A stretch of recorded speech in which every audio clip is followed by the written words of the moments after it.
Made in India is fast becoming built for the world, and you're at the forefront of that transformation. But Amrit, India has been always recognized as a global service hub. What, according to you, have been the key shifts that are kind of, positioning the country as a strong contender in global manufacturing? Yeah, I think so we are a 7-year-old business, so our insights come from that limited time period that we've been around. But if you look back a little bit longer, the world went through this phase of globalization where, we'll find the best solution, whichever place it's there in the world. And that was the first wave of like the services-led exports that happened in India. Manufacturing took a backseat. But it was always something that was around the corner. Like okay. The benefit that India gets is it's such a large domestic economy from a consumption standpoint that the critical mass of scale that you need initially was always available. In today's world, in the last 3-4 years especially, where there's whole China plus one, mix shift, people want to diversify, that is what is creating the current opportunity which India has. And if you take just the sheer size, India is the only country which can potentially be an alternative to China. There's just no one else. So that's what's creating the opportunity today. All right, that are the big key shifts that you think. Now, Zetwerk has played a crucial role in establishing India as a strong manufacturing hub. What according to you, what were the biggest challenges in scaling up to global markets, and how did you overcome those? Take us through your playbook. For the benefit of people who don't know us, like we started 7 years back. We are a technology business who's into manufacturing. So we work with large companies. They give us designs of products they want to bring to market. We partner with local suppliers in India to execute that project and deliver these goods to our customers. Our biggest segments are in like renewable energy. It's in electronics, in aerospace and defense. And we work with mostly Indian clients, but we also do a lot of global volumes. Today, I would say like close to 25% of our revenue comes from US. And that really is a shift that started during COVID, where the world said that, look, we want to diversify out of China. And we recognized that fairly early on to our credit. And it was a question of being at the right place, right time, but also having a business model that allowed you to participate and benefit from that shift that is happening. See, ours is a very boring industry. Like when we work with large customers, they're not in the business of looking for new partners every day, every month. They just want to find somebody who's very reliable, take that extra hard work to underwrite that reliability. So how did you manage to build that trust? Yeah, I think great you question. said you're a fairly young company. So, being technology first is really helpful and allows us to be faster to respond than like somebody else. Like I'll give certain examples. Like, for example, we ship a lot of goods to US from India. And 2 years back, we were all using the Suez Canal, but then there's this whole Red Sea crisis going on, so you can't ship across the Suez Canal. So ships are going across Africa. Now, what is happening in this moment is it is adding 1 month to the whole delivery cycle. Correct. But we have software that allows our customers to track that ship as it is left the Mundra port and while it is reaching the US port. Okay. So in that moment when your goods are not being received, there's a lot of anxiety that people have. But when you're able to give them that visibility, that look, yes, we are behind schedule, but here are the reasons why, and here is the real-time tracker that you can use to track your shipments at this point in time, it just suddenly elevates that conversation to being more solution-oriented than fault-finding. And that is a nice place to be in a services business. So where you collaborate with your customers and move things forward. Yeah. All right, and what I also want to know is, when you founded Zetwerk, did you envision a global footprint from day one? No, I would say that we always thought we would be global at some point in time, but we thought that would happen maybe 10 years after we had started the business. Like we really felt that India itself is a large market opportunity and we should do justice to that opportunity. And in fact, when we were first starting our US business, it was more pull than push. So we were Okay. getting a lot of inbound from US clients who wanted our services. And initially our response was to say no, because we were pretty deep into what we were doing here. And then at some point it became overwhelmingly hard to refuse. Like you get, instead of one ping, you got 100 pings. And Yeah, that's a good place to be in. That's a nice place to be. But that's when we started looking at like how the whole overseas things work. And but I'm glad we did that. Today it's like a big part of our revenue. But more importantly, it allows you to benchmark your skill sets at a global level versus being restricted to how good you are and competing with the current incumbents in the local market. So even in the long scheme, I think it elevates the quality profile of the business. It elevates the service levels that are required to be in business for a long period of time. And you transfer some knowledge that you gain from those markets back home. All right, I also want to talk about competition and how does India's manufacturing ecosystem compares to the global powerhouses, for instance, China. You know, what unique advantages does India have and where do we need to catch up? See, the reality of it is very, very hard to compete with China in terms of how good they are in manufacturing. So the holy trifecta in manufacturing is you need to provide the highest quality of goods, you need to provide it yesterday, which means like the fastest possible time, and you need to do it at the lowest possible price. And on all three parameters, like they're really, really good. So it is an uphill battle in terms of climbing and being as good. But like if you're not able to do it today, you will probably never be able to do it. This is the best possible time to be in this industry. My next question was, where do we currently stand? So you're saying the best time is today. Yeah, it will never be a better time. Like, as I said, ours is a very boring industry. Nothing changes fundamentally. And in fact, I prefer it that way, then we can sleep well at night. But today, in today's environment, you're creating opportunities which something that would have normally taken you 2 years, 3 years, you're able to do that in 6 months to a year, right? And the reason for that is, at the highest level, there is pull from the market. Like your customers are wanting you to succeed.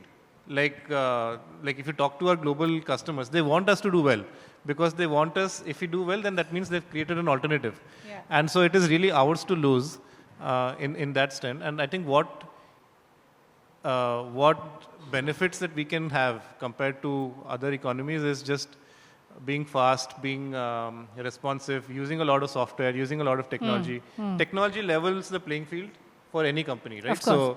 So if you can be faster to adopt all of these into your current business model, then that elevates your standing compared to others. Absolutely. Technology has been a level playing field. And that brings me to my next question. If you could share an example of a major global project, you know, that Zetwerk successfully showcased India's manufacturing prowess, one of the many proud moments that, you know, if you could share. I mean, we have a few, and I mean, we'll say that culturally we are very engineering first people. So we like when the things we build actually show up in the real world, right? So one of the things we are working on is the bullet train project between Bombay and Ahmedabad. So we will be a small part of the contribution when that thing eventually happens. And it's a good example actually. So we are partly making the girders, which are the bridges through which the bullet train will pass through. That is part of our scope. And we built the largest girder in India, which is like 130 meters long, which is for high-speed train. It had never been done in India before. And it was previously used to be built in Japan. And the entire bridge with the components used to be shipped to India and then locally assembled versus getting the whole thing made in India. So that was the first time we were able to get it done. Ladies and gentlemen, that deserves an applause, surely. Yeah. I mean, for me, it's a striking example because, look, ultimately, it's not a very complicated product. But the fact that even for these items, we were reliant on overseas supply chains, that tells you how early we are in our market, but also like how much catch-up we have to do to compare ourselves and be competitive in the global landscape. Also, you know, I want to talk to you about the digital transformation through artificial intelligence, IoT, and automation reshaping. It's reshaped Indian manufacturing, and it's, of course, enhancing global competitiveness as well. How are these technologies tell us making Indian manufacturing more efficient, more cost-effective today? Yeah, I mean, again, I'll go back to our trifecta. Like, you need to be highest quality, fastest delivery, and lowest price, right? So, I think the biggest alpha that we have yet to unlock is how do we bring down cost even more into manufacturing. And in our case, the earliest wins that we have seen are in in the shipping code. Like, we use a lot of software in our business, and we do it completely all in-house. So we build everything in-house. So we have noticed that if it earlier used to take 2 months to ship out code and build new software, by using tools like Cursor, by using other tools, we are able to bring that down almost by 25 to 50%. And so that just dramatically improves the productivity by which we are able to bring new products to market. Now, these are digital products, but when you interface them with the physical world that we live in, the long-term opportunity is to dramatically bring down cost in the whole ecosystem. So, if it took 10 people to deliver that job, can you do it with like 2 or 3, which both brings down cost and improves productivity. There is extra things like probably we'll have more agents involved. Like even in our world, there is a lot of phone calls that are required to make any transaction happen. And the first step that we are experimenting with is how can we create like digital agents which can make those phone calls. And we're starting with the US markets, which is because the current tools are better for English. So how soon does this launch? I mean, we'll see. First, it has to work. But the idea is, can you have to place a truck or a freight if it required 20 phone calls? Can you get it done with like a digital agent who does all those phone calls behind the scenes? Eventually, the outcome is maybe the person on the other side will also have a digital agent, so you'll have 2 agents talking to each other. But that should dramatically improve productivity, and there'll be things like robotics and other things eventually. All right. Let me now talk to you about supply chain. With supply chain disruptions becoming a worldwide challenge, how does Zetwerk leverage technology to build resilience in global supply chains? Yeah, I mean, it's interesting. So we say that, at least for us, like as much as we don't like disruption and things like that, but they do create opportunities for businesses like ours. Because, as I said again earlier, like ours is a very boring business, and we pitch ourselves as making our customers' lives also boring by not having too much adventure. That the kind of work that you're doing, it's nowhere close to boring. I have to say that. No, it's but like yes, go ahead. we have to be like Indigo. Just be on time, deliver the consistent experience. Then life takes care of itself. We don't have to always just do something dramatic to just show up that we added value. So boringly predictable is kind of what we kind of want to be, and in that context, when things are not boring, in today's world where there is tariffs, there is just a lot of volatility, it creates more opportunities for companies like us to partner with more companies. So that is something we do look for. That is the problem statement my customer facing. Is it like a business as usual, or is it something unique which is one-off in nature? What that translates to us is if it would have taken 12 months to get that first order from a customer, we can bring it down to like 3 months. So, which eventually translates into more revenue and other things. Sure. I also want to talk to you about how big a role have government initiatives like Make in India and Atmanirbhar Bharat helped companies like yours expand globally, and what policy changes or infrastructure developments could further strengthen India's position as a global manufacturing hub? Yeah, I mean, it's a tricky one. Like, you obviously need something to bootstrap the industry because we are, as I said, competing in a global environment, and it's an uphill battle. Like, it's 90% we may not succeed because it's just such a hard thing to achieve. And of course, if the policy environment is conducive, it just adds a little bit of extra spring in the step to what you're doing. But at the same time, I will say that you cannot build your business to be completely dependent on government Absolutely, policy. Like, yeah. there always has to be a sunset. Now, what happens is once you're in it, you never want it to end. You never want the policy support to end. You just want it to be extended by another 2 years, 3 years, 5 years. Why not? But the long-term disadvantage of that is you're never able to stand on your own legs. So we support PLI, we support things that are happening. I think it's good for the industry. But at the same time, we have built our business without those incentives so far. So our goal is to make the economics work without it, and then if you're getting it, then it's just a cherry on top. And you're clearly getting it. Which industries or sectors, Amrit, offer the most promising opportunities for Indian manufacturers on the global stage today? I would say, in a way, what we do is a proxy of that. So we have seen our best success come from the renewables industry, from electronics, from aerospace and defense. And these are industries that are fundamentally going through two big shifts at the same time. Number one is they're growing a lot. Like if you take solar as a category, India used to be like 15, 20 gigawatts a year, is now poised to become double of that in maybe 3 years time period. So it's a high growth industry. In a high growth industry, typically people are playing catch up at every point in time. The second big shift that is happening is the industry is moving out of China to India or to other economies. So that means that for a manufacturer, you're benefiting from two growth tailwinds, when just the industry consumption growth rate and the mix shift.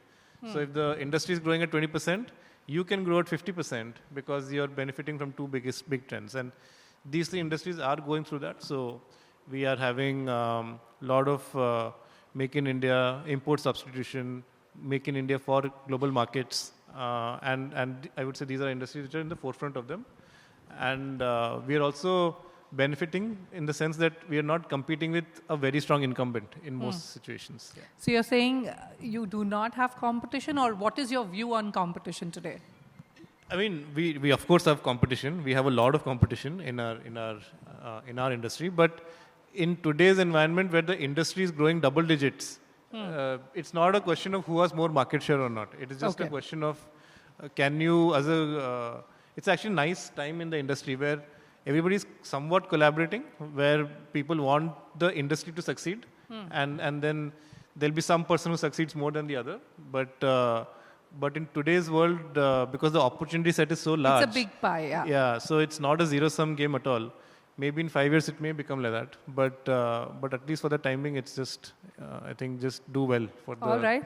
So speaking of the next 5 years as a leader in this space, what is your vision for the future of Indian manufacturing? Let's say over the next 5 to 10 years, where do you see India?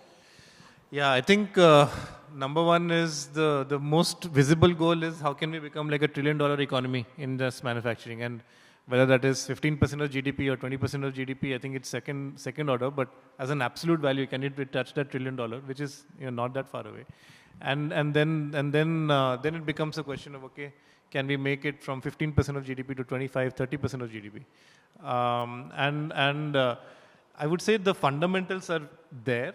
Like it's really the world is rooting for us to succeed. I mean, we are rooting for us to succeed, and sure, there's a lot of people who will benefit if the economy linked to manufacturing does well. The challenges are all internal, I would say. Can we execute to the best of our abilities in the opportunity that we have been given? Okay. And it's not easy at all. I would Absolutely. say we are more likely to fail than to succeed, but the prize is worth it. So, speaking of failures and success, what has been the biggest lesson that you've learned? Man, this is like such a hard business that I started. Like, if we knew how hard it would be, I don't know, we may not have started this. So what would you have started otherwise? No, we would have still done this. But it's just very hard. I think just like the difficulty comes from two levels. One is just running anything big is just hard by default because there are so many things that are outside your control, but they influence your success. And as a founder, and especially if you're running a large company, you live in an uncertain world, but you have to give certainty to your investors, you have to give certainty to your employees, you have to give certainty to all the people who depend on you. But a lot of things are outside your control, so that's like extremely challenging. And yeah, it doesn't get easier actually. Okay. One final question I want to ask you is, about building an inclusive company culture. You keep saying it's a boring business. What are the kind of innovations you've done as far as building an employee culture is the case? Yeah, I mean, it's very important question actually. So I feel that over a period of time, culture is the only thing that scales. You know, the company may grow in size, the company may become more profitable, may become more global. These are all second order effects. The only thing that is under your control as a founder, as a CEO, is to keep the culture intact. What worked for you 5 years back, of course, you have to iterate and make sure that you're evolving with the times. You can't be stagnant on what worked for you 5 years ago. But at the same time, you have to preserve that core, which for us is a couple of things. Like we want to be extremely fast in responding to new things. So we say done is better than perfect. That is an extremely important part of our culture. Second order things would be like just bringing in an ownership mindset that, yeah, like this is my company and this is, I am tied to and invested in its own success. And these are things which you have to, it's easy to sacrifice some of this as you become larger, where, you know, you suddenly become slower. And then you say that it is okay. Every company, when it becomes larger, it becomes slower. It's just how it is. But the moment you accept that, that itself is death. Right? Yes. So you have to keep challenging yourself, and you have to scale yourself first, and then you can Absolutely. all that, You know, yeah. time is up, but one very quick question. What is that one next big target or next big vision that you've set for Zetwerk? We are going to be around for hopefully a long period of time. So time and milestones are not that important. We just want to keep doing good things. And we feel that eventually long-term success for us is the number of case studies that I can share, like the high-speed rail, like we make wind turbines for large customers. The more talking points we have, we'll feel good about the work we do. So. All right, on that note, I'll have to wrap up our conversation. Thank you so much, Amrit Acharya, for joining us, and may you continue to be boringly predictable. Thank you so much. Thank you.